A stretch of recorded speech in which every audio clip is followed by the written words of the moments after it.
Kejadian Gunung Kawi.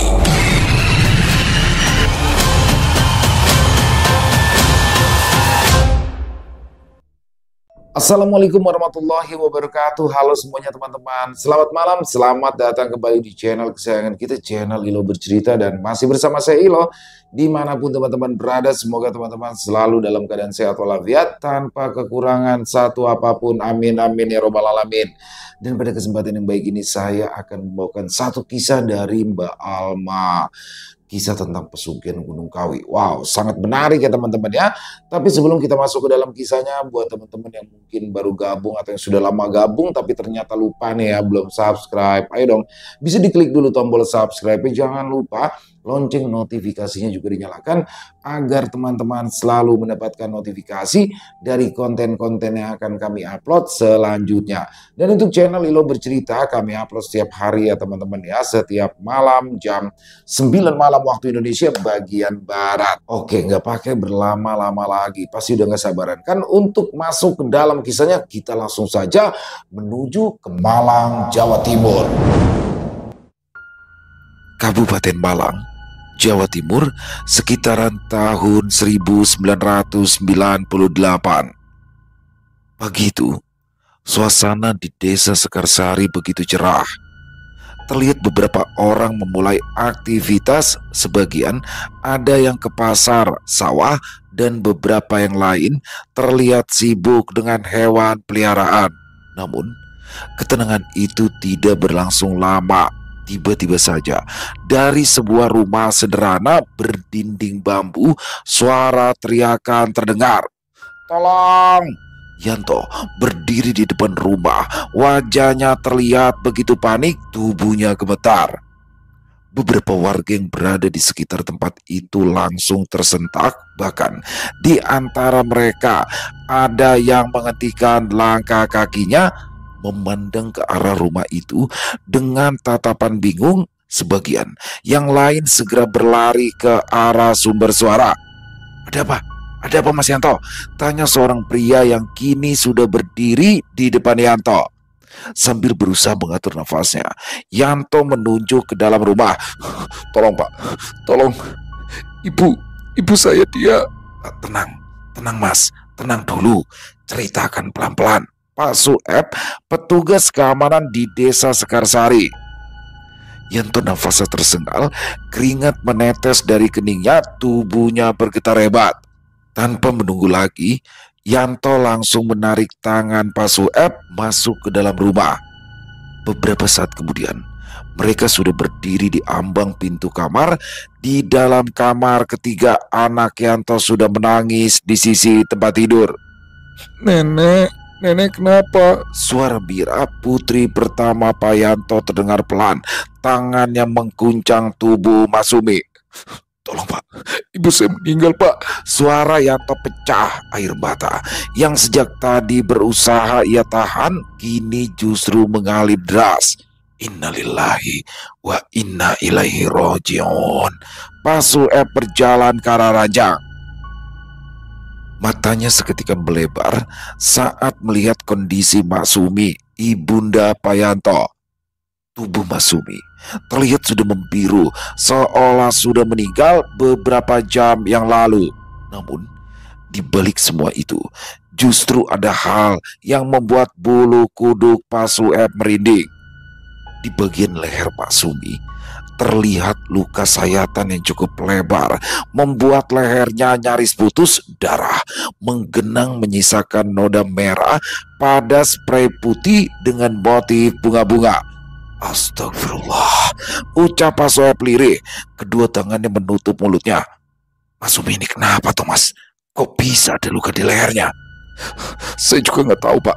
Tadi saat saya masuk sudah seperti ini." Suara Yanto serak, air mata masih mengalir. Pak Sueb terdiam. Matanya terus memperhatikan luka sayatan di leher Masumi beberapa saat. Tidak tahu. Jawaban yang sangat ganjal bagi Pak Sueb. Pasalnya, luka yang ada di leher Masumi itu terlalu lebar dan terlalu dalam, bahkan hampir membuat kepala dan tubuhnya nyaris terpisah. hanya parang dan sabit yang bisa membuat luka sedalam itu. Mas Yanto, Mbak Silvi di mana? Kok ora kelihatan? Pandangan Pak Sueb menyapu seluruh ruangan, berusaha mencari keberadaan Silvi, istri dari Yanto. Yanto mengusap air matanya. Tadi jam 3 dia pamit ke pasar. Biasanya aku temani, tapi karena kecapean, dia minta aku di rumah saja. Ya, Yanto dan Silvi adalah sepasang suami istri yang hidup di bawah garis kemiskinan. Untuk memenuhi kebutuhan hidup mereka, Yanto dan Silvi memungut cabai yang berjatuhan dari karung-karung besar para juragan di pasar untuk dijual kembali ke para tetangga. Ya wes, gini aja mas. Sampean sama anak-anak di sini saja. Aku mau ke musola untuk mengumumkan berita duka ini pada para warga. Pak Sueb menepuk pundak Yanto pelan. Oke Pak, atur nuwun, ucap Yanto pelan. Pandangannya tertuju pada Pak Sueb. Beberapa saat lalu kembali ia memandangi jasad Mak Sumi yang terbujur kaku di atas ranjang. Tanpa menunggu lama, Pak Sueb segera keluar dari kamar. Kakinya langsung berlari keluar kamar hingga membuat bunyi duk-duk-duk di tanah yang hanya plesteran semen kasar. Sementara itu di dalam, Yanto dan ketiga putrinya masih menangis di sisi jenazah Masumi. Udara di luar rumah memang terlihat cerah, tapi tidak dengan hati Yanto. Pagi ini, dunianya seakan runtuh saat melihat kondisi ibunya yang meninggal dengan cara mengenaskan. Samar-samar dari kejauhan, terdengar pengumuman dari musola di ujung desa. Tidak berapa lama, warga mulai berdatangan ke rumah Yanto. Kini, jenazah Mbak Sumi sudah diletakkan di tengah ruang tamu. Darah masih terus menetes dari luka yang menganga lebar. Aneh yo, gimana bisa lehernya ada luka sayatan selebar itu? Seorang wanita yang duduk di ujung ruangan itu berbisik. Yo, apa jangan-jangan si Yanto bunuh ibunya sendiri ya? Kata wanita yang lain menimpali. Ojo sembarangan. Mana mungkin Yanto membunuh ibunya sendiri? Kita semua tahu Yanto itu sangat menyayangi Mak Sumi. Suasana mendadak hening. Lantunan surat Yasin sesekali terdengar menggema lirih di ruang tamu rumah Yanto. Ada apa ini Pak? Sebuah suara tiba-tiba terdengar dari ambang pintu rumah, membuat semua mata tertuju. Silvi, istri Yanto, terlihat sudah berdiri di ambang pintu. Matanya menyapu seluruh ruangan, mengamati para pelayat yang sudah hadir di tempat itu. Yanto berdiri, lalu berjalan ke arah Silvi. Dari mana saja kamu, Bu? Silvi tidak menjawab. Matanya terus menelisik ke dalam ruangan. Pada jenazah yang ada di tengah ruang tamu, kepada tiga anaknya, dan kepada para pelayat yang kini menatapnya dengan pandangan aneh. Silvi seolah tidak menyadari keberadaan Yanto yang sudah berdiri di hadapannya. Bu, dari mana kamu? Bentak Yanto. Suaranya menggema, membuat semua orang yang ada di tempat itu terkejut. Aku kan dari pasar, Pak. Suara Silvi terdengar gugup. Yanto mencodongkan tubuhnya. Pasar? Iki jam berapa? Mana cabai yang biasa kita kumpulin? Tumben kamu gak bawa cabainya. Yanto menodong istrinya dengan berbagai pertanyaan. Hal itu membuat Silvi semakin gugup. Namun, satu hal yang menjadi perbincangan para pelayat, yaitu air mata Silvi yang tidak menetes walau setetes. Sangat berbeda dengan Yanto dan ketiga anaknya. Kamu ini kenapa sih, Pak? Aku ini capek. Baru pulang dari pasar sudah ditodong sama pertanyaan. Kayak aku ini mali wae. Silvi menatap Yanto dengan tajam, berusaha untuk terlihat begitu tenang. Yanto berjalan semakin dekat ke arah Silvi. Matanya mengamati Silvi dari ujung kaki sampai ke ujung rambut. Ibuku meninggal. Tadi pagi aku minta Pak Sueb jemput kamu di pasar, tapi kamu gak ada di tempat biasa. Di mana kamu? Oh, jadi kamu curiga ya sama aku? Kamu pikir aku selingkuh? Jawab Silvi, tangannya melipat di atas dada. Mas, aku ini capek mas, baru pulang dari pasar. Kalau memang ibumu meninggal, itu tandanya Allah gak mau hidup kita makin susah karena harus ngerawat ibumu yang sakitan. Silvi, Yanto langsung mengangkat tangannya dan hampir memukul wajah Silvi. Namun, segera ditahan oleh Pak Hendro, sang kepala desa. Sudah, jangan ribut. Gak baik ribut di depan orang, apalagi dalam situasi bergabung seperti sekarang. Pak Hendro langsung menoleh ke arah Yanto. Mas Yanto, lebih baik sekarang kita fokus ke pemakaman Mas Sumi. Oke, Pak Lurah. Yanto mengangguk kecil. Kalau tahu hidupku semakin kerek nikah sama kamu, lebih baik aku nikah sama anak juragan PI. Tanpa menunggu jawaban, Silvi langsung berjalan ke arah kamar. Brak! Suara pintu dibanting dengan keras. Para pelayat saling melemparkan pandangan. Udara di ruangan itu kini terasa begitu pengap. Aroma kapur barus seolah semakin tajam.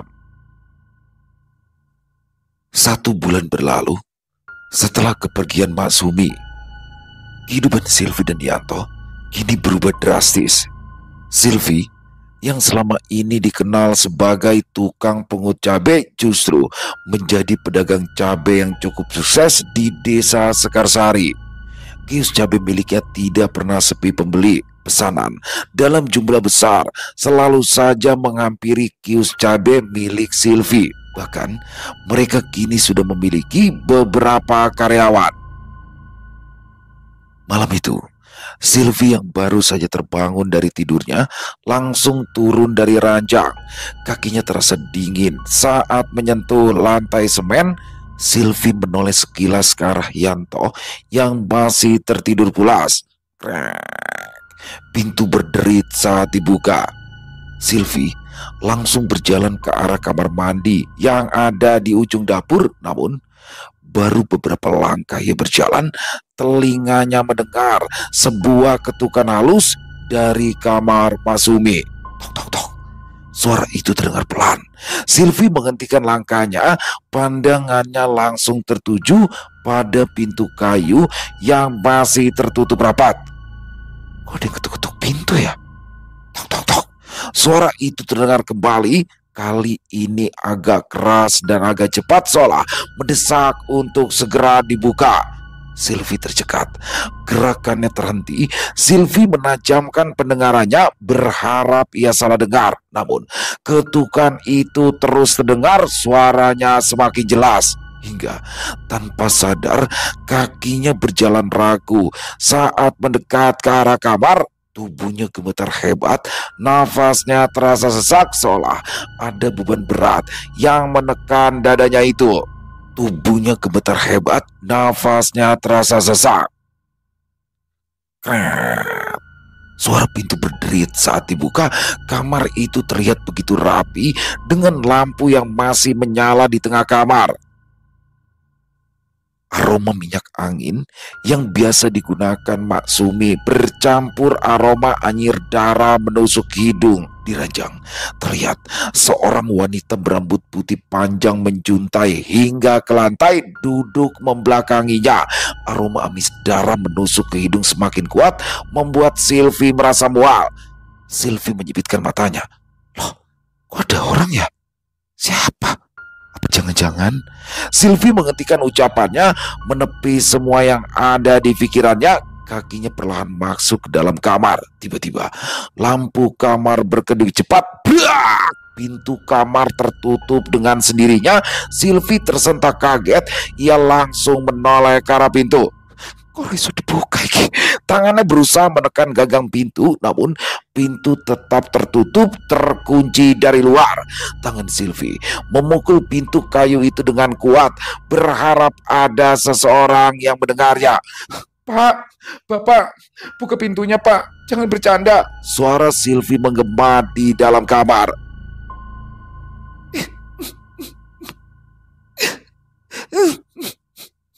Tiba-tiba saja suara tangisan lirih terdengar dari belakangnya. Bulu kuduk Sylvie seketika merembang, jantungnya berdetak cepat, nafasnya tersengal, keringat dingin mulai membasahi keningnya. Sylvie dengan perlahan menghadap ke belakang, memastikan siapa sosok yang ada di belakangnya. Sylvie berteriak, tubuhnya tersentak ke belakang, membuatnya terjatuh ke lantai. Mata Sylvie melebar saat melihat sosok di hadapannya, Matsumi, mertua yang selama ini sangat menyayanginya, kini berdiri tepat di hadapannya. Matsumi berdiri dengan darah yang mengalir deras dari lehernya, dengan luka sayatan di leher yang membuat lehernya nyaris putus. Luka itu terlihat sudah membusuk, ribuan belatung menggeliat di sekitar leher, beberapa di antaranya bahkan jatuh ke lantai. Matsumi tersenyum, mulutnya terbuka lebar. Kau membunuhku, Sylvie. Suara Matsumi terdengar serak, seperti keluar dari tenggorokan yang kering. Sylvie berusaha menggeser tubuhnya mundur hingga menyentuh dinding bambu. Matsumi mendekat, langkahnya tanpa suara. Tidak, bukan aku yang membunuhmu. Aku tidak pernah bunuh siapapun. Suara Sylvie tercekat. Suara tawa melengking memecah keheningan malam. Kau harus mati. Kau harus membayar apa yang sudah kau lakukan padaku. Suara Matsumi terdengar memekakan telinga. Jangan, Sylvie menangis. Tangannya memegang kepalanya seolah menyembunyikan wajahnya. Pak, tolong, Sylvie berteriak saat Matsumi melesat dengan cepat ke arahnya. Tiba-tiba suara pintu terdengar kencang seperti dibanting. Ampun, aku mohon ampun. Jangan, Mak. Sylvie terus meracau, matanya terpejam, tangannya menutupi wajahnya. Bu, kamu kenapa toh, Bu? Suara Yanto terdengar, namun Sylvie seolah tidak mendengar. Ia terus meracau tak karuan. Jangan, ku mohon, Mak. Jangan sakiti aku, Mak. Mak, suara Yanto terdengar pelan, seperti bicara pada dirinya sendiri. Matanya menyusuri seluruh kamar, mencari sosok Sumi, ibunya. Bu Eling. Di sini orang ono sopo-sopo. Yanto mengguncang tubuh Sylvie dengan keras. Pak, ini kamu kan, Pak? Ini kamu beneran kan? Sylvie menyentuh wajah Yanto dengan kedua tangannya. Yanto memegang tangan Sylvie, matanya menatap Sylvie dengan tajam. Iya, Bu, ini aku. Memang siapa? Pak, tadi aku lihat ada... Sylvie menghentikan ucapannya. Matanya memperhatikan sekeliling. Kamar itu masih rapi, lampu menyala dengan terang, tidak ada darah ataupun belatung di lantai, semuanya benar-benar bersih, seolah tidak pernah terjadi apapun di kamar itu. Aku yakin tadi aku lihat Emak di sini, tapi kok sekarang gak ada ya? Apa jangan-jangan... Sylvie bergumam dalam hati. Bu, kamu itu kenapa sih? Wajahmu sampai pucat begitu, tanya Yanto hingga membuat Sylvie terkejut. Sylvie segera berdiri, tangannya mengibaskan daster yang ia kenakan seolah membersihkan debu yang menempel. Gak apa-apa, aku mau ke kamar mandi dulu. Mau akuan? Sylvie langsung memotong ucapan Yanto. Rusak, aku bisa sendiri. Tanpa menunggu jawaban, Sylvie segera keluar dari kamar Matsumi dan berjalan ke arah kamar mandi. Sementara itu, Yanto terus memperhatikan Sylvie yang berjalan semakin menjauh. Aneh, kayak ada yang disembunyikan ya, gumam Yanto, matanya menatap kosong ke arah dinding. Malam itu, untuk pertama kalinya Sylvie melihat sosok arwah Matsumi, mertuanya. Assalamualaikum, Mbak Sylvie. Panggilan itu terdengar dari arah pintu, membuat Sylvie yang sedang menghitung uang di ruang tamu terkejut.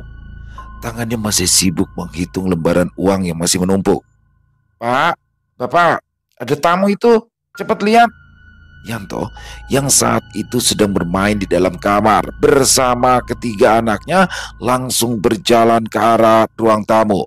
Matanya melirik beberapa saat ke arah Sylvie, kepalanya menggeleng saat melihat tingkah Sylvie. Bu, kamu kan ada di situ. Apa salahnya sih buka pintu sebentar?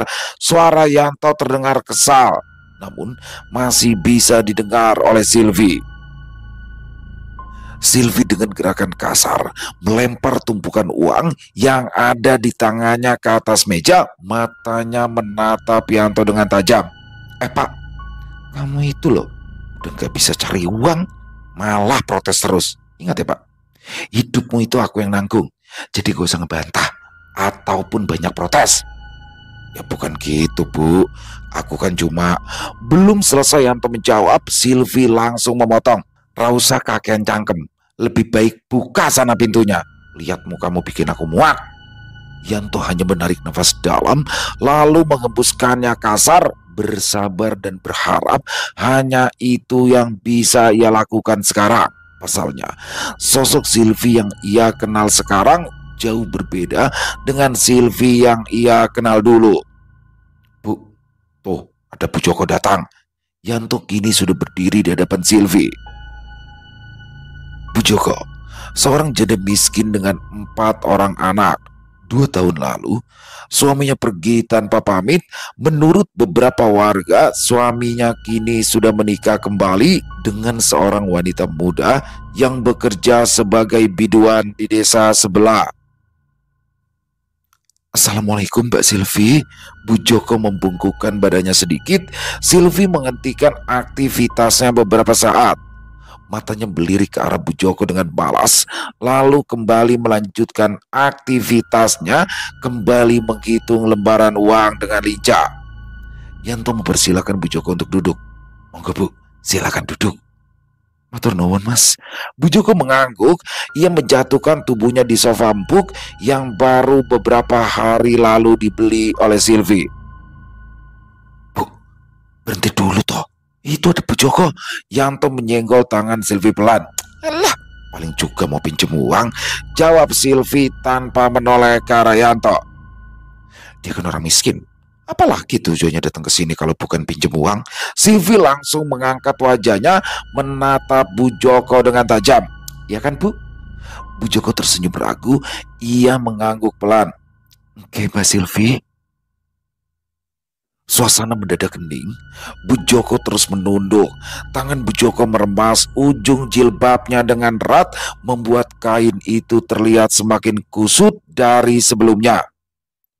Memangnya butuh berapa Bu? Tanya Yanto. Suaranya pelan dan terdengar begitu lembut. Saya hanya butuh 500.000 buat bayar sekolah anak saya yang pertama. Nanti kalau sudah dapat uang saya akan ganti. Tangan Sylvie terus saja menghitung uang. Ia seolah tidak peduli dengan obrolan antara suaminya dan Bu Joko. Ya, desa Sekarsari memang terkenal dengan perekonomian warganya yang berada di bawah garis kemiskinan. Selain tanah yang kurang subur sehingga sulit untuk ditanami, hingga pemikiran warga yang masih terbelakang menjadi faktor kuat untuk menjadikan desa itu semakin tertinggal dari desa yang lain. Makanya kalau nggak punya uang yang gak usah sekolah. Kalau kayak gini kan jadi nyusahin orang. Sylvie menjawab dengan ketus, sementara Bu Joko hanya bisa menunduk. Aku nggak ada uang. Uang ini hanya cukup untuk kebutuhan keluargaku. Ya kamu tahu sendiri kan, suami itu kan ya gitu, cuma benalu. Jadi ya nggak bisa kasih uang deh buatku. Astagfirullah Bu. Kamu kok ngomong gitu sih? Selama ini kan aku juga ikut membesarkan usaha kita. Kamu lupa kita itu dulu gimana? Bentak Yanto. Lah, gak usah kakek cangkem. Lebih baik kamu masuk. Jangan bikin aku semakin muak lihat tampang keremu itu. Mbak Sylvie, saya mohon Mbak, saya janji akan mengembalikannya 3 hari lagi. Jika saya memang tidak sanggup bayar, Mbak Sylvie bisa ambil barang-barang saya. Bu Joko terus berusaha memohon kepada Sylvie. Sylvie mendengus kesal. Wajahnya kini menatap Bu Joko semakin tajam seperti pisau yang menusuk ke jantung. Lah, barang rongsokan kayak gitu dijadikan jaminan. Jangankan aku, gembel yang ada di kolong jembatan juga nggak sudi. Bu, jangan ngomong kayak gitu dong. Kasihan itu Bu Joko. Yanto langsung menarik tangan istrinya. Silvi langsung melepaskan tangannya dengan kasar. Loh, kamu ngapain masih di sini, Pak? Ini urusanku. Lebih baik sekarang kamu masuk. Siapin makan siang untukku sama anak-anak. Pagi itu, Silvi tidak hanya menguliti Bu Joko dengan hinaannya, tapi juga menjatuhkan harga diri Yanto di hadapan orang lain. Suasana hening begitu terasa. Udara di luar terasa begitu panas. Angin bertiup kencang menerbangkan daun-daun kering yang ada di halaman rumah. Yanto, yang merasa malu dengan penghinaan Silvi, segera meninggalkan ruang tamu. Langkahnya berat, wajahnya menunduk mencari sisa-sisa harga dirinya. Silvi, yang sejak tadi duduk di hadapan Bu Joko, kini sudah berdiri. Tatapannya penuh keangkuhan. Dengan gerakan cepat, tangannya melemparkan beberapa lembar uang 100 ribuan di wajah Bu Joko. Ingat ya, 3 hari lagi uang itu harus kembali ke tanganku. Kalau tidak, aku akan mengambil semua barang-barangmu, kata Silvi. Bu Joko mengangguk, memungut lembaran-lembaran uang yang ada di lantai. Bu Joko paham jika apa yang dilakukan Silvi adalah sebuah penghinaan, tapi demi pendidikan putra pertamanya, ia rela mengesampingkan egonya, menahan setiap hinaan yang diberikan oleh Silvi. Beberapa saat kemudian, Bu Joko segera berpamitan pulang. Langkahnya penuh dengan kebahagiaan dan harapan akan masa depan putranya. Di malam harinya, Silvi yang baru saja menikmati istirahatnya dengan menonton televisi memutuskan untuk ke kamar mandi. Udara malam itu terasa begitu berat. Angin bertiup kencang membuat udara dingin semakin menusuk tulang. Dengan mata yang mulai mengantuk, Silvi berjalan pelan ke arah kamar mandi. Silvi membasuh wajahnya dengan air. Suara gemericik air menggema di seluruh kamar mandi yang sempit. Tiba-tiba lampu berkedip dengan cepat, seakan hampir padam. Udara di kamar mandi juga semakin pengap, seolah ada sosok lain yang ikut hadir di ruangan itu. Ini lampu kenapa sih? Tiap hari rusak terus, gerutu Silvi. Matanya menatap ke langit kamar mandi, tempat di mana lampu itu tergantung. Kakinya segera berjalan ke arah pintu, tangannya menekan gagang pintu, namun pintu itu justru terkunci. Aroma anyir darah samar-samar mulai tercium di dalam kamar mandi, membuat bulu kuduk Silvi mulai merebang. Pak, Bapak, nggak usah bercanda deh, teriak Silvi dari dalam kamar mandi. Mira, Sinta, Putri, ibu tahu deh, ini pasti kalian yang iseng. Ayo cepat buka, daripada nanti ibu potong uang jajan kalian. Silvi memanggil nama ketiga putrinya, namun tidak ada jawaban. Di luar kamar mandi, suasana begitu hening, sepi, seolah rumah itu tidak berpenghuni.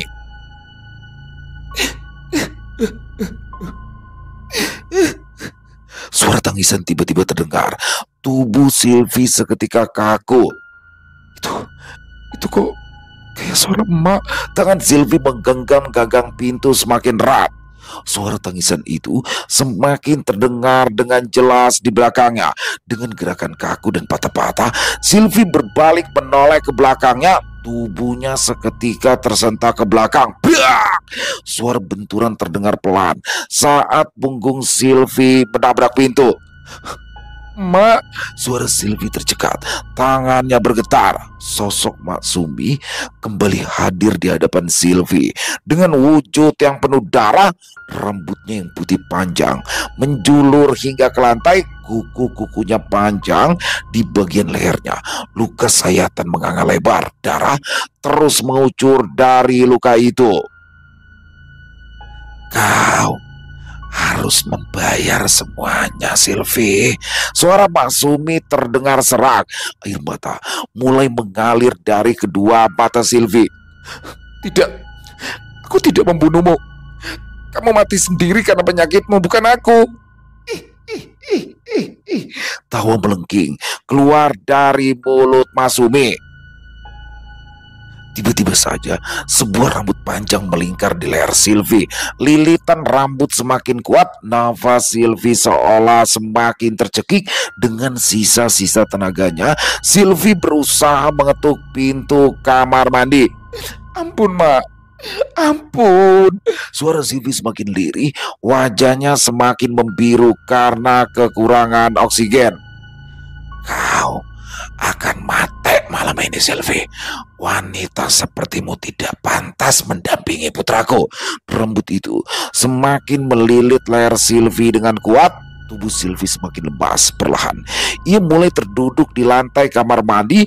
Tangannya masih berusaha mengetuk pintu kamar mandi, berharap ada yang mendengarnya. Ampuni aku, Ma, aku mohon. Semua aku lakukan untuk kebahagiaan keluarga ini. Aku juga nggak tahu kalau ayam itu adalah Emak. Suara Sylvie terdengar serak. Nafasnya terasa semakin sesak. Mata Sylvie menatap ke arah langit-langit kamar mandi. Dunia seolah berjalan mundur. Ingatannya tertuju pada beberapa bulan yang lalu, di mana ia memilih untuk menempuh jalur instan untuk mendapatkan kekayaan. Malam itu, dengan jaket lusuh yang menutupi tubuhnya, berjalan dengan ditemani Mbah Semprong, juru kunci Gunung Kawi. Angin bertiup kencang, pohon-pohon menjulang tinggi. Langkah Sylvie terasa berat, nafasnya memburu. Aroma dupa, kemenyan, dan bunga bercampur menjadi satu saat ia masuk ke dalam sebuah goa. Kowe siap, Dok? Tanya Mbah Semprong saat mereka sudah berada di dalam goa. Saya... Sylvie terdiam, menghentikan ucapannya. Kalau kowe belum siap, lebih baik pulang. Jangan sampai penunggu goa marah melihat hatimu yang masih setengah-setengah. Mbah Semprong meninggikan suaranya, membuat gema di dalam goa. Nyali Sylvie semakin ciut, namun keberaniannya segera hadir saat ia teringat tangisan anak-anaknya yang kelaparan, batuk Maksumi yang tak kunjung sembuh, bahkan penghinaan para tetangga saat ia datang untuk meminta bantuan. Saya siap, Mbah. Apapun akan saya lakukan, asal saya bisa hidup enak. Suara Sylvie kali ini terdengar begitu mantap. Mbah Semprong tertawa terbahak-bahak, tangannya yang keriput mengusap jenggot putihnya yang panjang. Bagus, aku suka orang yang punya pendirian kuat. Ritual itu mulai dijalankan oleh Sylvie. Ia mulai membakar dupa, menyiapkan bunga setaman, dan membaca mantra yang sudah diajarkan oleh Mbah Semprong. Tak lama kemudian, Mbah Semprong menyodorkan seekor ayam hitam kepada Sylvie. Sekarang, kamu sembelih ayam ini, perintah Mbah Semprong sambil menyerahkan sebilah pisau kepada Sylvie. Tanpa pikir panjang, Sylvie langsung menyayat leher ayam itu dengan pisau yang diberikan oleh Mbah Semprong. Tres! Suara sayatan terdengar saat pisau digorokkan di leher ayam itu. Darah langsung mengucur dengan deras. Mbah Semprong menampung darah ayam itu di dalam sebuah mangkuk. Sekarang minum, habiskan, perintah Mbah Semprong. Tangannya terulur memberikan mangkuk berisi tetesan darah ayam. Dengan tangan gemetar, Sylvie menerima mangkuk pemberian dari Mbah Semprong. Ini harus ya, Mbah? Ya, jika kau ingin kaya, maka lakukan tanpa perlu banyak bertanya. Mbah Semprong menatap Sylvie tajam. Tanpa banyak bertanya, Sylvie langsung meneguk cairan hitam pekat itu. Aroma anyir menusuk ke dalam hidung. Ada rasa mual, namun ia berusaha untuk tidak memuntahkannya.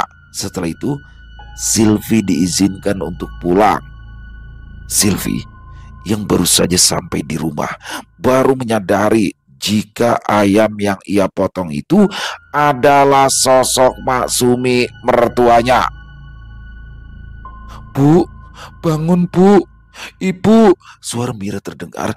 Tangan gadis berusia 16 tahun itu menggoyangkan tubuh Silvi pelan. Pak, Bapak, cepet sini Pak. Mira berteriak memanggil-manggil ayahnya. Tidak berapa lama kemudian, Yanto berdiri di ambang pintu kamar mandi. Mata Yanto melebar melihat tubuh istrinya yang tidak sadarkan diri. Ibu kenapa Tomir? Tanya Yanto yang kini sudah berjongkok di hadapan Mira dan Silvi. Aku nggak tahu Pak. Tadi saat aku mau kamar mandi aku sudah lihat ibu pingsan di sini. Yanto langsung membopong tubuh Silvi. Wes, ayo sekarang bantu bapak. Kita bawa ibumu ke kamar. Sejak kejadian itu, Silvi menjadi sosok yang lebih tertutup. Bahkan kepada suami dan anaknya, tak jarang Yanto melihat Silvi berteriak ketakutan seolah bermimpi buruk. Namun setiap ditanya, Silvi selalu mengatakan tidak ada apa-apa dan berjalan meninggalkan Yanto seolah menghindar. Bu, sebenarnya itu ada apa toh? Tanya Yanto pagi itu.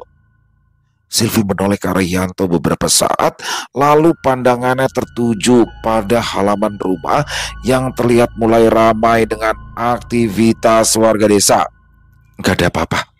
Lebih baik sekarang kamu pergi ke pasar. Cek pekerjaan karyawan. Aku mau pergi dulu, ada urusan. Loh memangnya kamu mau kemana toh Bu? Silvi menghentikan langkahnya, pandangannya tertuju ke arah Yanto yang berdiri di belakangnya. Aku mau nagih utang sama Bu Joko. Dia itu janji 3 hari dan ini sudah hampir 2 minggu. Tanpa menunggu jawaban, Silvi segera berjalan meninggalkan rumah. Sementara itu, Yanto hanya bisa memperhatikannya dari jauh. Malam itu, Yanto yang tidak dapat memejamkan mata memutuskan untuk keluar. Kakinya terasa dingin saat menyentuh lantai yang hanya diplester semen. Sambil merapikan sarung yang hampir melorot, Yanto berjalan ke arah dapur. Suara air terdengar saat ia menuangkan air ke dalam gelas. Yanto mengusap keringat di keningnya dengan tangan. Ya Allah, panas banget ya malam ini. Setelah meneguk segelas air, Yanto segera berjalan ke arah pintu dapur. Angin malam bertiup kencang. Tapi entah kenapa udara di sekeliling rumah terasa begitu panas seperti terbakar. Ada apa ini ya? Kok rasanya panas banget ya, kayak dibakar, gerutu Yanto sambil mengibas-ngibaskan kaos di tubuhnya. Matanya memperhatikan halaman belakang yang gelap. Malam itu, bulan bersinar cukup terang, pohon bambu bergoyang, membuat suara-suara yang membuat bulu kuduk merinding. Namun, tiba-tiba pandangannya terhenti pada sebuah ruangan yang selama ini disebut Silvi sebagai gudang. Ruangan yang biasanya terkunci rapat, kini terbuka. Cahaya lampu keluar dari celah-celah pintu yang tidak tertutup sempurna. Tumben, kamar itu terang dan terbuka. Apa jangan-jangan si Silvi lupa nutup ya? Yanto segera berdiri dari tempat duduknya. Ia langsung melangkah mendekat ke arah ruangan itu. Saat jaraknya semakin dekat, aroma dupa, bunga, dan anyir darah tercium. Dengan gerakan refleks, Yanto langsung menutup hidungnya. Langkahnya semakin dekat. Saat ia tiba di ambang pintu, Yanto mendengar suara Silvi bergumam. Yanto langsung membuka pintu dengan lebar. Apa yang kamu lakukan, Bu? Kedatangan Yanto yang tiba-tiba tentu saja membuat Silvi terkejut. Silvi langsung berdiri, wajahnya terlihat panik. Sementara Yanto matanya melebar saat melihat apa yang ada di hadapannya. Di lantai terlihat sebuah nampan yang berisikan bunga 7 rupa, kopi, rokok, teh dan air putih, serta beberapa dupa yang sudah menyala. Di ujung ruangan, seekor ayam hitam duduk diam di dalam kandang bambu. Bu, jadi selama ini kamu melakukan pesugihan, Bu? Tanya Yanto, dadanya naik turun menahan emosi yang mulai meledak. Iya, aku memang melakukannya. Kenapa? Dan malam ini, Aku akan memberikan satu tumbal lagi. Sylvie menatap ke arah Yanto dengan tajam. Matanya membulat seperti ada sosok lain di dalam dirinya. Astagfirullahaladzim, Bu. Kamu tahu kan kalau semua ini musyrik, Bu? Dosa besar. Allah akan murka, Bu. Bentak Yanto. Suaranya memecah keheningan malam. Sylvie tersenyum getir. Tangannya terlibat di dada. Dosa? Apa? Allah juga tahu, Pak, kalau kita itu butuh uang untuk hidup. Gak usah munafik lah. Kalau kita mikirin dosa sekarang itu kelamaan. Kamu mau? Kamu mau mati kelaparan? Kamu mau anak-anak gak makan? Udahlah, gak usah sok suci. Kalau kamu mau ngomongin dosa, nanti aja. Kalau kita sudah kaya, lanjut Sylvie. Keheningan langsung menyelimuti ruangan kecil itu. Hanya suara nafas dan detak jantung mereka yang terdengar. Namun, udara terasa semakin panas, seperti kobaran api yang membumbung semakin tinggi. Yanto segera berjalan ke arah ayam yang masih berada di dalam kandang. Tangannya langsung menggendong ayam itu dan membawanya keluar, lalu melepaskannya. Pak, kamu itu gendeng yo, ikut tumbalku malam ini. Sekarang aku nggak mau tahu, cepet tangkap lagi. Suara Sylvie melengking, matanya menatap Yanto tajam. Yanto tidak menjawab. Ia kembali masuk ke dalam ruangan itu. Tangannya meraih nampan yang tergeletak di lantai. Dengan kasar, ia langsung melemparkan nampan itu, membuat semua isinya beramburan. Tidak berhenti sampai di situ. Yanto juga menginjak-injak dan membakar sesajen itu. Api membumbung tinggi, melahap apa saja yang ada di hadapannya. Pak, kue gendeng toh. Kue ngerti ya, apa yang kamu lakukan ini membuat penunggu gunung marah. Kamu mau kita kelaparan lagi? Bentak Sylvie. Yanto menatap mata Sylvie dengan tajam. Nafasnya memburu. Bu, aku lebih baik kelaparan daripada aku harus hidup dengan mengorbankan orang lain. Dan kamu yang ternyata sudah mengorbankan nyawa ibuku, membuatnya meninggal. Ibumu mati karena sudah tua, bukan aku. Penunggu gunung itu yang memilihnya. Tok tok tok, tok tok tok. Suara ketukan terdengar dari arah ruang tamu.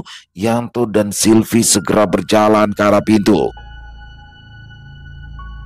Tidak beberapa lama, terlihat beberapa warga yang sudah berkumpul di depan rumah Yanto. Kenapa iki? Tanya Yanto. Matanya memperhatikan wajah warga yang terlihat tegang. Kalian budek yo? Ditanyain malah diem. Bentak Sylvie, tangannya bertolak pinggang. Salah seorang warga dengan gugup mulai berbicara. Kios cabemu kebakaran, Mbak. Apa? Lalu bagaimana dengan barang-barangku, uang, dan semua yang ada di tempat itu? Bekik Sylvie. Semuanya kebakar, Mbak. Kios sekarang sudah jadi abu. Seorang pemuda menunduk, wajahnya penuh penyesalan. Sylvie menangis. Dia meraung. Harta yang selama ini ia kumpulkan justru habis dalam semalam. Setelah menyampaikan berita itu, warga pun segera meninggalkan rumah Yanto. Kamu lihat, Pak. Kamu lihat. Kios kita habis terbakar. Semua ludes. Kita bangkrut, Pak. Teriak Sylvie. Tubuhnya masih duduk di tanah. Air mata mengalir semakin deras. Bu, kamu itu harusnya sadar, Bu. Kalau apa yang kamu lakukan itu salah. Harta yang kamu miliki itu berasal dari setan. Dan sekarang Allah sudah murka. Persetan dengan dosa. Persetan. Selama ini aku hidup dengan hasil jeripayaku sendiri, bukan karena siapa-siapa. Tanpa menunggu jawaban, Sylvie segera masuk ke dalam rumah. Sejak malam itu, perlahan tapi pasti, harta yang dikumpulkan Sylvie menghilang secara gaib. Sylvie yang belum bisa menerima kondisinya kini mengalami gangguan jiwa. Dia sering berteriak ketakutan, menangis, bahkan tertawa tanpa sebab. Berbagai pengobatan telah dilakukan oleh Yanto, tapi hasilnya nihil. Bahkan beberapa ustadz mengatakan jika jiwa Sylvie kini sudah tidak berada di dalam tubuhnya. Bu, ayo Bu, makan dulu Bu, ucap Yanto sambil menyuapkan makanan di mulut Sylvie. Sylvie tangannya memegang beberapa lembar daun, matanya berbinar.